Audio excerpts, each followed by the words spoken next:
Hey guys, welcome back to my channel. ಎಲ್ಲರೂ ಹೇಗಿದ್ದೀರಾ? Hope ಎಲ್ಲರೂ ಚೆನ್ನಾಗಿದ್ದೀರಾ ಅಂತ ಅನ್ಕೊಂಡಿದ್ದೀನಿ. ನನ್ನ ಗಂಡ ಸಚಿನ್. ಗೈಸ್, ಏನು ಗೊತ್ತಾ, ಯಾರೆಲ್ಲ ನಿಮ್ಮ ಗ್ರ್ಯಾಜುಯೇಷನ್ ಮುಗಿಸಿದ್ದೀರಾ, ಹೈಯರ್ ಸ್ಟಡೀಸ್ ಮಾಡಬೇಕು ಅಂದ್ಕೊಂಡಿದ್ದೀರಾ, ಮಾಡ್ರಿ.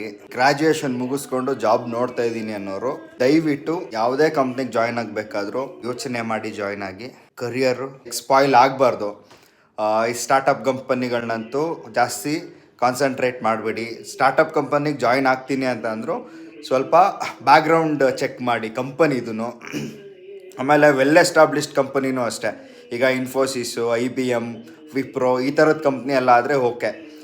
ಸ್ವಲ್ಪ ಮಾರ್ಕೆಟಲ್ಲೆಲ್ಲ ಸ್ಟ್ಯಾಂಡರ್ಡೈಸ್ಡ್ ಆಗಿದೆ ಕಂಪನಿಗಳು ಅನ್ನೋ ಕಂಪನಿಗಳಿಗೆ ಧೈರ್ಯವಾಗಿ ಜಾಯ್ನ್ ಆಗಿರಿ.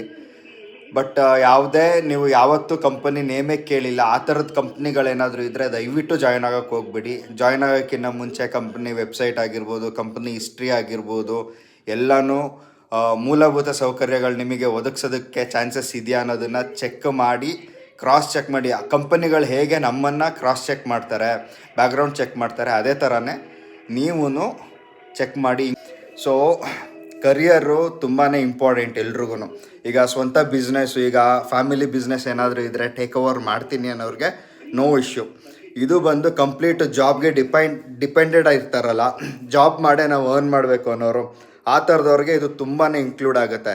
ದಯವಿಟ್ಟು ಯಾವುದೇ ಕಂಪ್ನಿಗೆ ಜಾಯ್ನ್ ಆಗಬೇಕಾದ್ರೂ ತುಂಬ ಯೋಚನೆ ಮಾಡಿ ಜಾಯ್ನ್ ಆಗಿ. ಕಂಪನಿ ನಿಮಗೆ ಪ್ರಾಮಿಸಿಂಗ್ ಮಾಡಿರೋ ಸ್ಯಾಲ್ರಿನ ಕೊಡೋ ತಾಕತ್ತಿದೆಯಾ ಅನ್ನೋದನ್ನು ಚೆಕ್ ಮಾಡಿ. ಈಗ ನಿಮ್ಮ ಎಬಿಲಿಟಿ ಇರುತ್ತೆ, ಅಫ್ಕೋರ್ಸ್.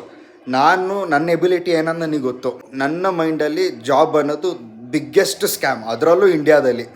ಯಾಕಂದರೆ ನಮಗೆ ಕೆಪಾಸಿಟಿ ಇರುತ್ತೆ ದುಡಿಯೋದಕ್ಕೆ, ಬಟ್ ಅವರು ಚಾನ್ಸ್ಗಳು ಕೊಡಲ್ಲ. ಎಕ್ಸ್ಪೀರಿಯೆನ್ಸ್ ಇಲ್ಲ ನಿಮಗೆ, ಟೀಮ್ ಲೀಡ್ರಾಗಿ ಎಕ್ಸ್ಪೀರಿಯೆನ್ಸ್ ಇಲ್ಲ, ಮ್ಯಾನೇಜರಾಗಿ ಎಕ್ಸ್ಪೀರಿಯೆನ್ಸ್ ಇಲ್ಲ. ಕೆಲಸ ಕೊಟ್ಟರೆ ಅಲ್ವಾ ಗುರು ಎಕ್ಸ್ಪೀರಿಯೆನ್ಸ್ ಬರೋದು, ಹೆಂಗೆ ಬರುತ್ತೆ? ಸೊ ಅದಕ್ಕೆ ತುಂಬ ಯೋಚನೆ ಮಾಡಿ ಹೆಜ್ಜೆ ಇಡಿ. ಇಲ್ಲ ಅಂತಂದರೆ ಸ್ವಂತದ್ದು ಏನೋ ಒಂದು ಚಿಕ್ಕದಾದರೂ ಸರಿ, ನಿಮ್ಮದು ಸ್ವಂತದ್ದು ಅಂತ ಏನಾದರೂ ಒಂದು ಸ್ಟಾರ್ಟ್ ಮಾಡಿ. ನಿಮ್ಮ ಫ್ಯಾಮಿಲಿ ಸಪೋರ್ಟ್ ತೊಗೊಳ್ಳಿ. All the best. ಇನ್ನು ಈ ವಿಚಾರವಾಗಿ ಇನ್ನು ಮುಂದೆ ಒಳ್ಳೊಳ್ಳೆ ವೀಡಿಯೋಸ್ ಬರುತ್ತೆ, ನೋಡಿ ಆದಷ್ಟು ಶೇರ್ ಮಾಡಿ.